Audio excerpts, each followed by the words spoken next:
우리가 붙잡을 언약의 말씀의 제목은 하나님께서 일하시도록 걸림돌을 제거하라 라는 제목입니다. 이스라엘 사람들은 사람을 넘어지게 만드는 세 가지 걸림돌이 있다고 말하더라고요. 첫 번째가 뭐냐면 뭐니 해도 머니가 최고야. 돈. 두 번째가 뭐냐면은 부어라, 마셔라, 술. 세 번째가 뭐냐면 어우 열받아, 분노. 이 세 가지가 인생의 큰 걸림돌이래요. 그런데 가만히 생각해 보니까 지금도 이 세 가지는요, 하나님 떠난 이 세상의 모든 사람들에게 걸림돌 역할을 하고 있는 세 가지더라고요. 자, 서론 말씀입니다. 오늘 본문은 어떤 청년이 예수님께 찾아왔어요.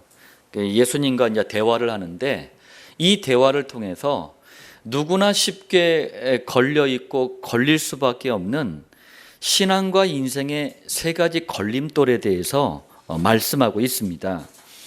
우리 자신을 들여다보고 또 이것을 초월해서 복음의 역사를 이루는 우리 복된 성도님들 되시길 그리스도이신 주 예수님의 이름으로 축복합니다. 자, 첫 번째예요. 마태복음 19장 16절에 선생님이여, 내가 무슨 선한 일을 하여야 영생을 얻으리이까? 청년이 질문한 거예요. 근데 저는 이거 참 어처구니가 없는 거 있죠. 왜 그러냐면 이 청년의 코앞에 지금 계신 분이 누구예요? 영생의 유일한 길 아닙니까? 영생의 유일한 길, 그리스도 아니십니까? 그런데 대화까지 하면서도 다른 영생의 길을 찾고 있는 거예요. 이게 예수님 앞에 서 있는 이 청년의 첫 번째 걸림돌이었어요. 그런데 오늘날 교회를 들여다보세요. 제가 전도 현장에서 많은 교인들을 만납니다. 불신자들은 모르니까. 교인들은 그래도 뭘 좀 들은 사람들 아닙니까?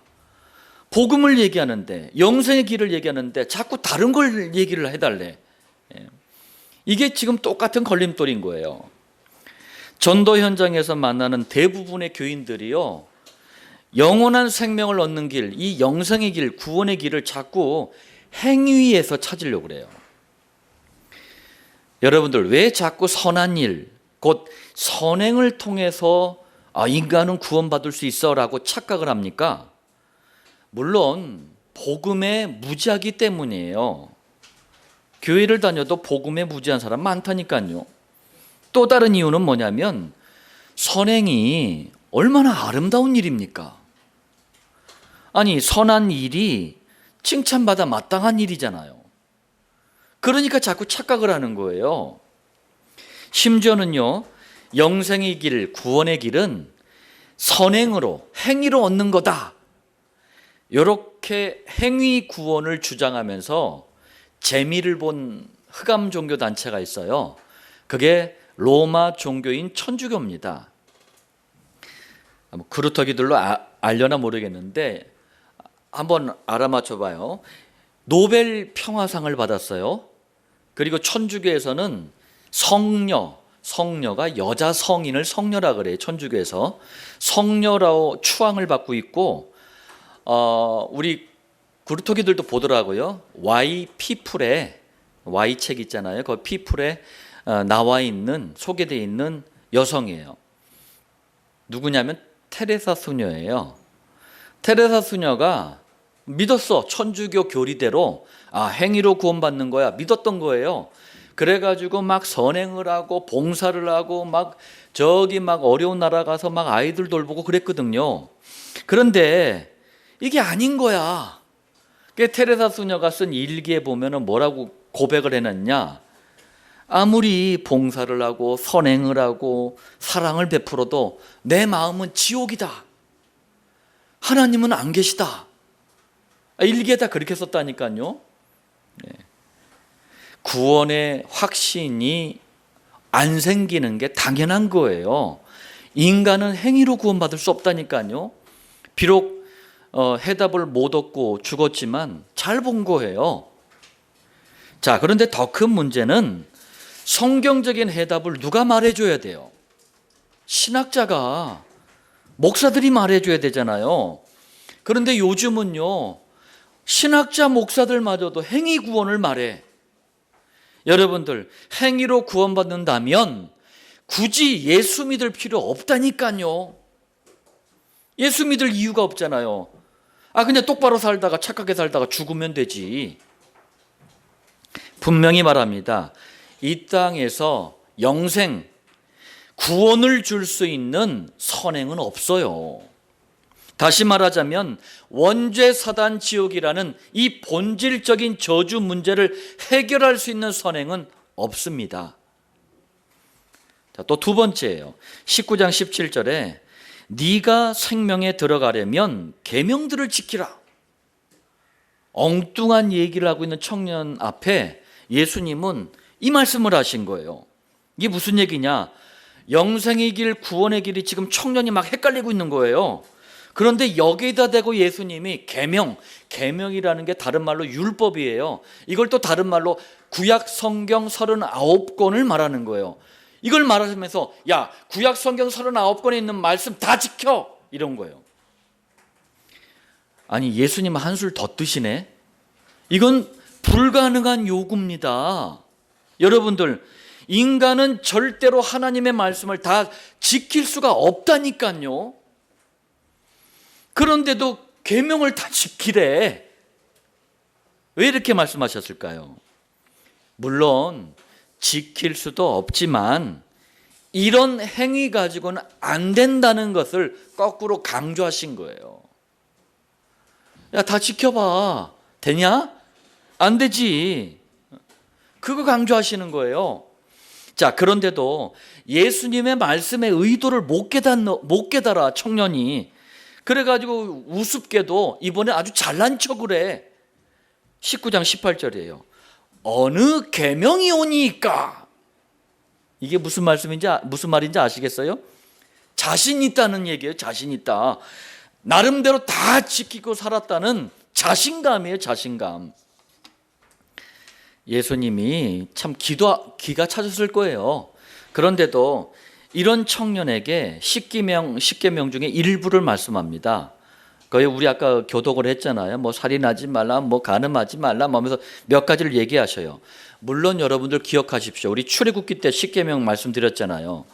단순히 규칙을 얘기하는 게 아닙니다. 십계명은 복음과 전도의 축복을 설명하는 게 십계명이란 말이에요.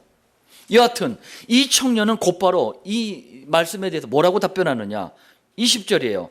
그 청년이 이르되 이 모든 것을 내가 다 지켰사온데 아직도 무엇이 부족하니까. 무슨 말이죠? 내가 다 지켰다니까요. 더 지킬 것 있으면 말씀하세요. 여러분들, 이 청년의 대답은 거짓말이에요.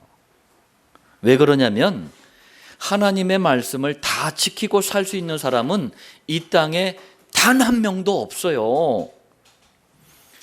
그래서 용서받는 복음을 주신 거 아닙니까? 하나님 말씀 다 못 지키고 살기 때문에 망해야 되는 인생에 그래서 그리스도가 오신 것 아닙니까? 그런데도 왜 청년은 다 지켰다고 떠듭니까? 이게 바로 두 번째 걸림돌, 영적인 교만이에요. 여러분들, 영적으로 교만에 잡히면 나를 잘 못 봐요. 인간이 어떤 존재인지를 잘 몰라요. 이러니 그냥 뭐 적당히 훌륭하게 살아온 것 같아. 남한테 뭐 피해 안 주고 살은 것 같아. 뭐 적당히 착한 일도 한 것 같아. 그러니까 뭐 문제 있어. 이렇게 생각하는 거예요. 이 청년은 영적인 교만이라는 걸림돌에 걸려버린 거예요.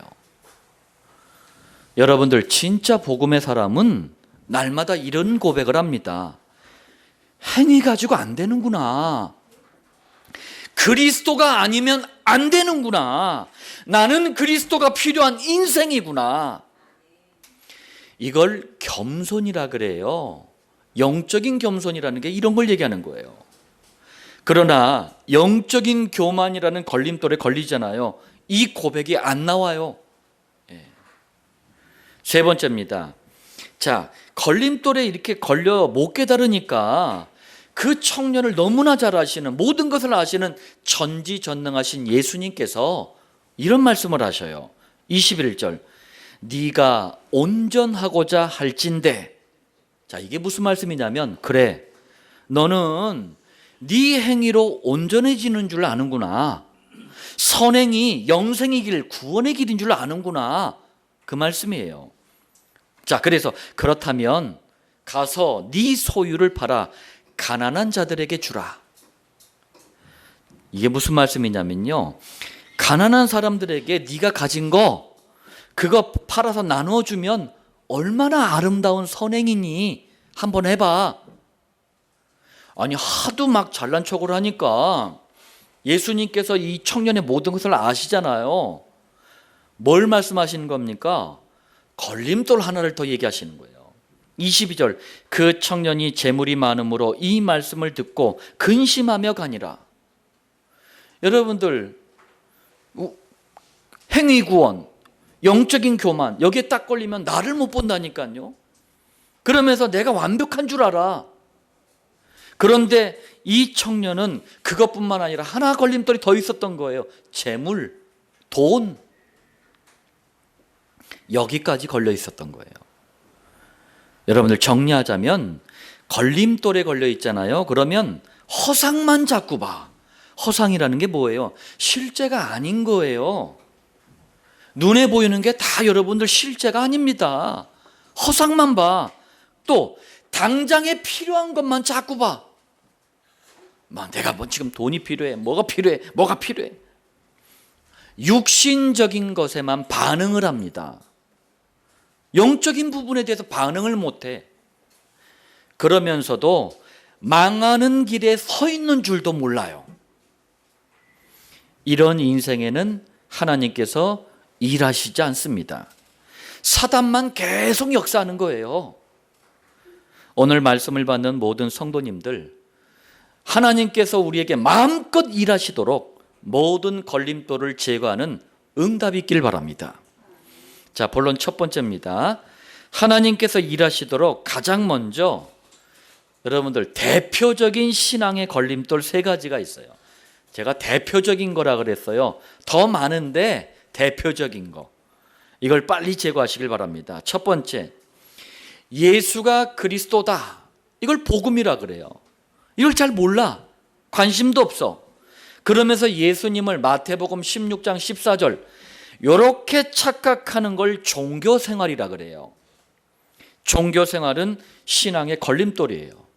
마태복음 16장 14절에 그럼 뭡니까? 예수님은 세례 주는 요한이 상징하는 것처럼, 상징하는 거예요. 세례 요한이 나쁘다는 얘기가 아니에요. 상징하는 것처럼 사회 구원, 혁명을 위해서 오신 분이 아닙니다. 예수님은 엘리야가 상징하는 것처럼 우리 몸에 신비한 체험을 주시려고 오신 분이 아니에요. 예수님은 예레미야가 상징하는 것처럼 구제, 사랑, 봉사, 이런 걸 실천하는 걸 박애주의라 그래요. 박애주의 실천하러 오신 분이 아닙니다. 예수님은 선지자가 상징하는 것처럼 인격, 수준, 윤리, 도덕, 거룩, 경건, 자, 이런 걸 가르치는 종교 교주가 아니라니까요. 그런데 복음을 모르고 성경을 얼핏 보잖아요. 예수님이 이 네 가지 중에 한 분처럼 보인다니까. 예수님을 믿는다고 하면서 이렇게 믿는 것을 종교 생활이라 그래요. 종교 생활은 아무리 그럴듯하게 보여도 하나님께서 일하지 않으실 뿐만 아니라 사단이 계속 역사하는 원인이 돼버려요. 그러니까 교인들에게 문제가 너무 많아. 이런 얘기를 그래서 저희가 현장에서 하는 거예요. 원인을 밝혀줘야지. 두 번째입니다. 예수가 그리스도라는 복음을 따르는 것과 아무 상관이 없는 게 있어요. 제가 분명히 말했습니다. 아무 상관이 없어요. 그게 뭐냐? 잘못된 신앙이에요. 이거는 신앙의 큰 걸림돌이에요. 그럼 잘못된 신앙이 뭡니까? 제가 5가지만 정리해 드릴게요. 그리스도를 믿는 믿음이 아니고 인간의 행위를 막 강조를 해. 똑바로 살아 하면서 막 강조를 해. 그러면서 이게 똑바로 살아야지 구원을 받는데, 이걸 율법주의 신앙이라 그래요. 신앙의 큰 걸림돌입니다. 또 성경은요, 그리스도를 발견하고 고백하는 게 진정한 신앙 체험이라고 말씀합니다. 그런데 이걸 모르니까 자꾸 육신이 몸으로 하나님을 체험하려고 그래. 이걸 신비주의 신앙이라고 합니다. 신비주의 신앙은 하나님을 가장한 귀신에게 잡히게 만드는 위험한 걸림돌이에요. 자, 그리고 그리스도 안에 있으면 당연히 성령님의 인도를 당연히 받게 돼요.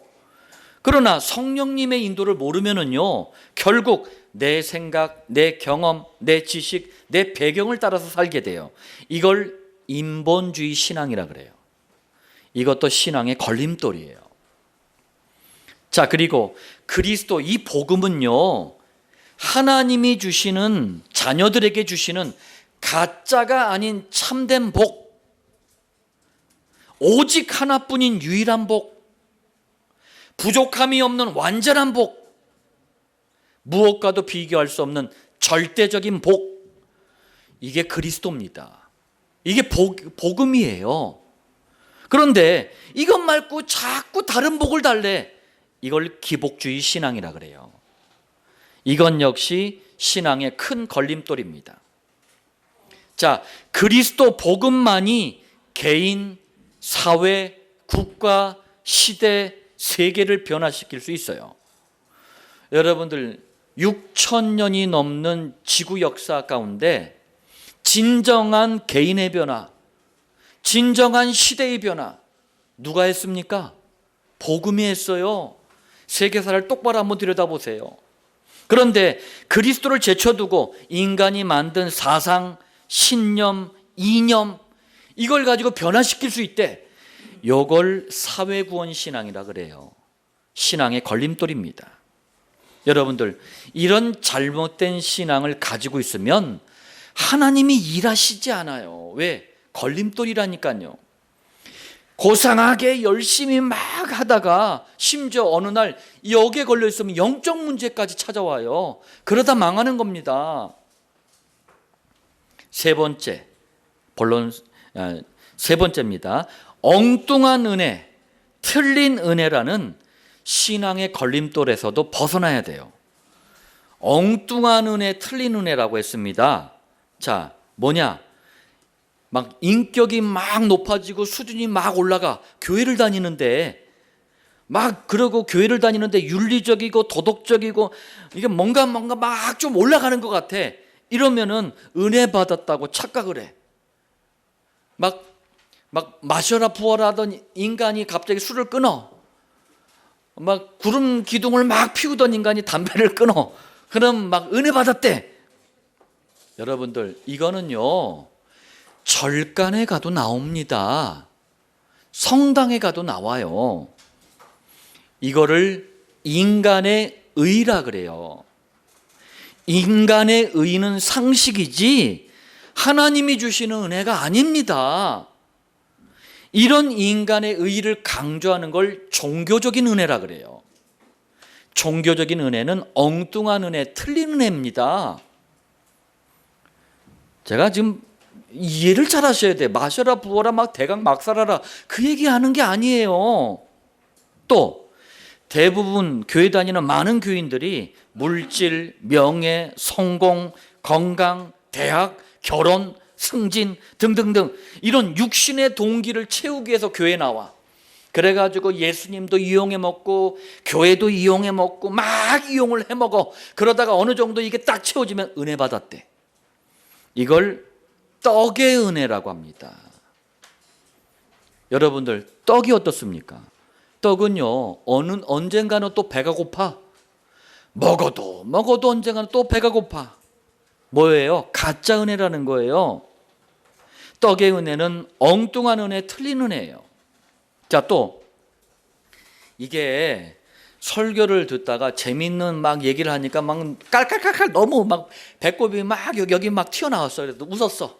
또 이 설교를 듣다가 너무 슬픈 얘기를 듣다 보니까 막 울었어. 감정이 변화되는 걸 은혜라고 착각을 하는 거예요. 이걸 감정적인 은혜라 그래요. 어떤 목사가 10년 동안이나요, 소위 유명하다는 부흥사들 설교를 모아가지고 그 속에서 웃긴 얘기들만 다 뽑아낸 거예요. 다 뽑아내가지고 그걸 연구를 한 거야. 언제 이 말을 했을 때 사람들이 웃었는지, 언제 이 말을 해야지 웃기는지 이걸 막 연구를 한 거야. 10년 동안. 복음을 연구한 게 아니고 이걸 연구한 거예요.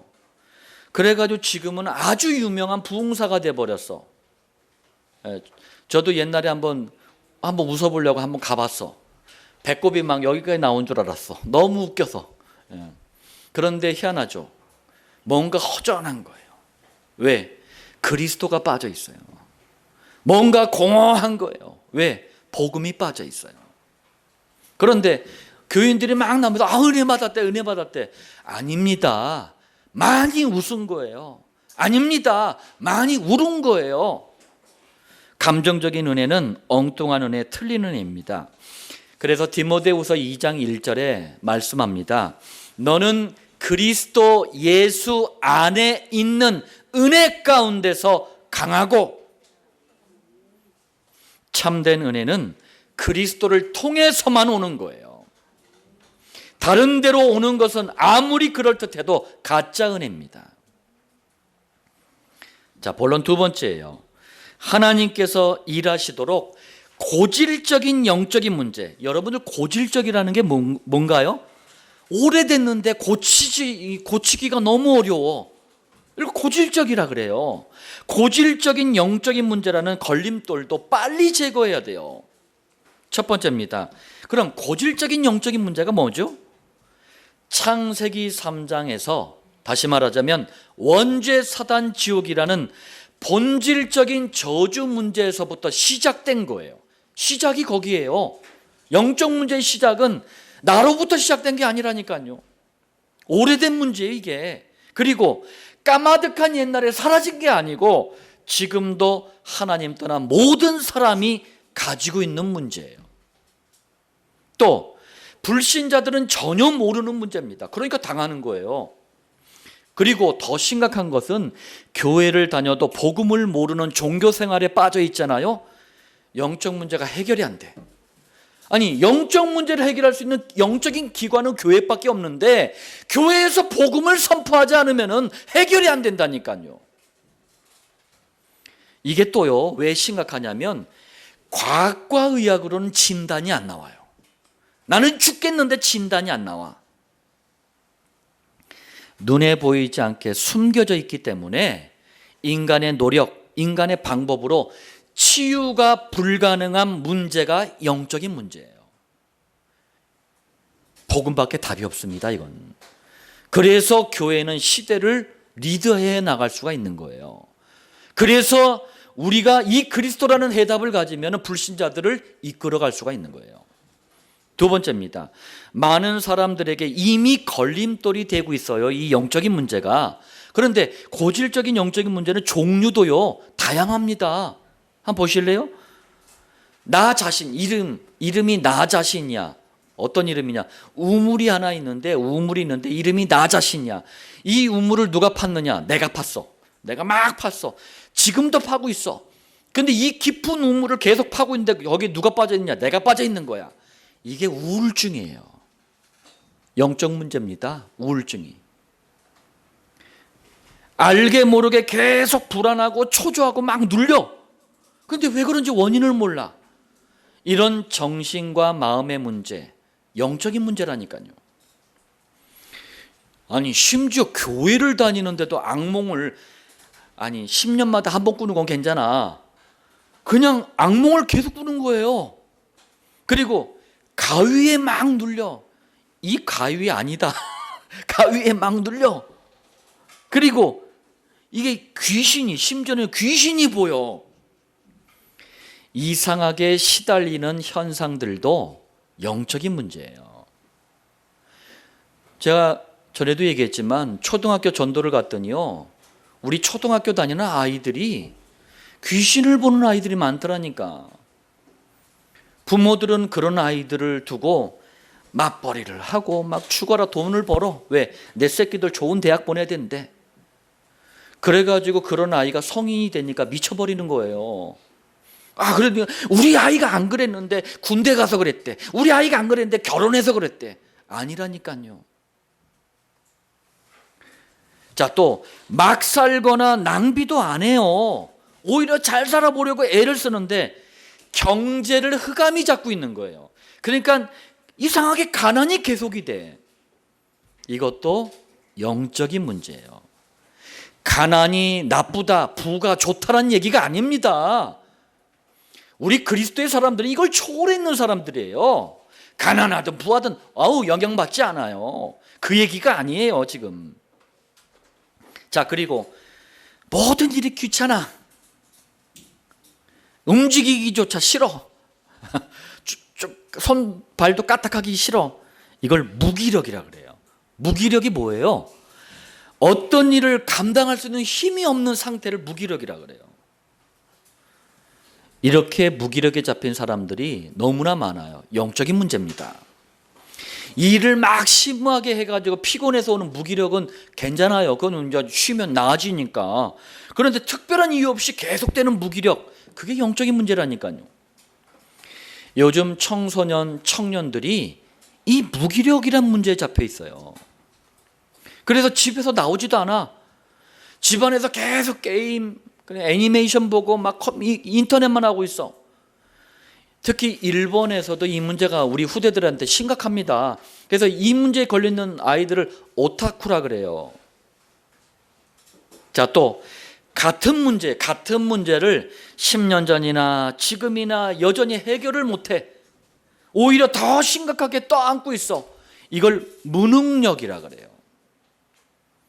그냥 좀 일이 어려서 못하는 그런 게 아닙니다. 이게 일을 해낼 만한 아무 힘이 없는 거예요. 무능력. 이것도 영적인 문제예요. 자, 그래서 그리스도의 사람 전도자 바울이 에베소서 4장 11절로 13절에 어떤 환경, 어떤 조건, 어떤 상황, 어떤 처지, 어떤 형편에서도 영적 문제를 뛰어넘고 승리하는 길을 말씀해요. 11절 12절에 바울이 고백합니다. 나는 풍부에 처할 줄 알고 비천에 처할 줄 안다. 쉽게 얘기하면 나는 떼돈이 있어도 나는 아주 가난해도 영향받지 않아. 그 말이에요. 왜? 내게 능력 주시는 자 안에서 내가 모든 것을 할 수 있느니라. 우리에게 참된 능력은 그리스도입니다. 그리스도 안에 있다면 그리스도께서 모든 일을 하신다. 본론 세 번째예요. 하나님께서 일하시도록 여러분들 생활의 걸림돌도 제거하시길 바랍니다. 첫 번째예요. 불신자뿐만 아니라 교인들, 그리고 심지어는요 구원받은 성도에게도 생활 속에서 겪는 가장 큰 걸림돌이 뭔지 아세요? 다른 게 아니더라고요. 인간관계에서 오는 갈등과 문제더라고요. 여러분들, 인간관계의 문제는 학교에도 있어요. 인간관계의 문제는 직장 안에도 있습니다. 심지어는 교회 안에도 있어요. 자, 교인들이 쏟아내는 교회에 대한 불만, 불평. 제가 부교육자 생활을 오래 했잖아요. 딱 들어보면은 싹 다 뭐냐? 인간관계의 문제예요, 결국은. 인간이 살아가는 모든 삶의 현장에는요, 인간관계의 문제라는 이 걸림돌이 곳곳마다 도사리고 있어요. 이게 때로는요, 신앙생활을 흔들어 놓을 만큼 영향을 주기도 합니다. 제거해야 할 걸림돌이에요. 어떻게 제거해야 되겠습니까? 사람을 살리는 대상으로 보세요. 사람을 여러분들 그냥 사랑의 대상으로만 보세요. 사람은 신뢰의 대상이 아닙니다. 우리가 신뢰할 분은 하나님 한 분뿐이에요. 두 번째입니다. 가정생활을 통해서도요, 이 가족 가족 간의 이 관계에서 일어나는 이런 문제도 대단한 걸림돌입니다. 가족 문제가 얼마나 대단한 걸림돌이었는지 복음을 모르는 우리 조상들이 한 말이 뭡니까? 가와 만사성이라. 가정이 화목해야 모든 일이 잘 된다. 답이 없으니까 그런 말이라도 하면서 이제 외웠던 거예요. 가정 문제 심각하잖아요. 여러분들, 가정의 문제를 해결하려면 주인을 바꿔야 돼요. 빨리. 내 남편이 주인이 되면 안 돼. 내 아내가 주인이 되면 안 돼. 내 자녀들이 주인이 되면 안 돼. 그리스도가 주인 돼야 돼요. 이 간단한 얘기를 이해하지 못하니까 계속 끄집어 안고 있는 거야, 가정 문제를. 사람들이 이상해. 고통당하고 있으면서도, 불행하면서도 답을 얘기해줘도 그걸 끝까지 붙잡고 있어. 이 사람은 되게 어리석은 존재예요. 세 번째입니다. 문화와 전통이라는 이름으로, 효도라는 이름으로 생활 깊숙이 자리 잡고 있는 제사도요, 대한민국 국민을 어렵게 만들고 흑암에 빠뜨리는 심각한 걸림돌이에요. 특히 민족 고유의 명절 이 설이나 추석 때 대부분의 가정이 차례라는 제사를 지내요. 대한민국에서 하나님께서 일하시는데 방해가 되는 최대의 걸림돌이 이 제사입니다. 이걸 못 치우고 있는 거야. 조상과 부모 공경, 효의 실천이라는 이름으로 우리는 그냥 멋모르고 막 제사를 지내는데, 이게 영적으로 어떤 거냐면요, 사단이, 그리고 그 졸개 귀신들이요, 가정에다, 가문에다가, 후대에다가 성 아시죠? 남한산성처럼 성을 쌓아놓는 거야. 왜? 이 안에 갇히도록, 망하도록. 그게 제사예요. 그런데 교인들은 물론이고 신학자, 목사마저도요, 제사에 대해서 무지해. 왜? 현장을 몰라서 그래요. 복음 없이 현장 모르고 그러고 신학만 공부를 한 거야. 안수만 받은 거야. 그러니까 몰라, 심각성을. 그리고 제사와 심전은 적당하게 타협을 하래. 무슨 싸울 일이 있어, 그냥 타협을 하래. 그리고 자꾸 교인 숫자 늘리는데 이 부흥이라는 이 잘못된 악한 동기에 방해가 되니까 아예 샷단 마우스에 말을 안 해. 고린도전서 10장 20절에 분명한 하나님의 말씀으로 받으시길 바랍니다. 무릇 이방인이 제사하는 것은, 불신자들이 제사하는 것은 귀신에게 하는 것이요. 여기서 귀신은 부모 조상 귀신이 아닙니다. 마귀 졸개 귀신을 얘기하는 거예요. 하나님께 제사하는 것이 아니니 나는 너희가 귀신과 교제하는 자가 되기를 원하지 아니하노라. 자, 결론 말씀드리겠습니다. 하나님께서 일하시는데 방해되는 걸림돌을 확실하게 제거할 수 있는 방법이 있다니까요. 확실하게 제거할 수 있는 방법. 첫 번째입니다. 이스라엘 민족 전체가 큰 걸림돌을 만났어요. 아니, 계속 포로로 끌려가, 노예로 끌려가, 계속 전쟁이 터져요. 여러분들, 창세기 3장의 극에 달한 모습이 전쟁이에요. 얼마나 고통이 크겠습니까? 민족 최대가 걸림돌에 걸려버린 거예요. 자, 이때 하나님이 방법을 말씀하셨어요. 이사야서 7장 14절. 보라, 처녀가 잉태하여 아들을 낳을 것이요 그의 이름을 임마누엘이라 하리라. 이게 뭐야? 아니, 지금 노예로, 포로로 전쟁이 났는데 이게 뭐야? 주님이 말씀하셔요. 아담의 후손은 싹 다 죄인의 후손 아니냐? 그렇기 때문에 처녀가 잉태하여 아들을 낳는 여자의 후손으로 오실 그리스도를 바르게 붙잡아라. 복음을 올바로 회복해라. 그때 이스라엘 민족 전체의 걸림돌이 제거될 것이다. 이 여자의 후손의 복음이 선포되는 날이 주일이에요, 주일. 그래서 여러분들 주일 강단 말씀에 자꾸 집중하라고 그러는 거예요. 두 번째입니다. 이사야서 62장 6절이에요. 예루살렘이여, 내가 너의 성벽 위에 파수꾼을 세우고, 파수꾼을 영어 성경에는 워치맨이라고 되어 있습니다. 자, 그리고 그들로 하여금 주야로 계속 잠잠하지 않게 하였느니라. 여러분들, 성을 지키고 있는 파수꾼이 자버리면 어떻게 돼요? 적군이 들어와서 성이 함락을 당할 거 아닙니까? 이것처럼 걸림돌들이 더 이상 하나님이 일하시는 것을 방해하지 않도록 우리는 복음의 말씀을 붙잡고 누리는 기도의 비밀, 기도의 축복을 회복하길 바랍니다. 여러분들의 가정을 지키는 여러분들은 기도의 파수꾼이에요. 여러분들의 교회를 지키는 여러분들은 기도의 파수꾼입니다. 이 기도의 비밀과 축복을 평상시에 누리도록 성경은 정시 기도를 그래서 강조하고 있는 거예요. 세 번째입니다. 이사야서 62장 10절에 성문으로 나아가라 나아가라, 백성이 올 길을 닦으라. 여러분들, 성문은 뭐냐면 큰 대도시를 얘기하는 거예요. 큰 도시에는 옛날부터 성 안에 있었잖아요. 성문으로 나아가라, 백성이 올 길을 닦으라, 큰 길을 수축하고 수축하라, 돌을 제하라, 만민을 위하여 기치를 들라. 깃발을 들래요. 뭔 얘기입니까 도대체? 장차 그리스도께서 오셔서 우리에게 있는 모든 걸림돌들을 제하는 구원의 길을 완성하실 것이다. 이걸 말하는 걸 전도라 그래요. 전도에 방해가 되는 걸림돌을 제거하라는 말이에요, 이게. 자, 왜 그렇습니까? 전도는 나도 살고요, 남도 살리는 최고의 축복입니다. 이 중심을 가질 때 하나님은 우리가 전도에 방해가 된다면 우리에게 있는 모든 걸림돌들을 제거하는 거예요. 이 전도의 축복을 성경에서 발견한 임마누엘 교회는 7천 목장이라는 이름으로 실천하고 있는 겁니다. 하나님께서 일하시도록 우리의 모든 걸림돌들을 제거하는 응답과 축복이 있기를 다시 한번 살아계신 주 예수님의 이름으로 축원드립니다.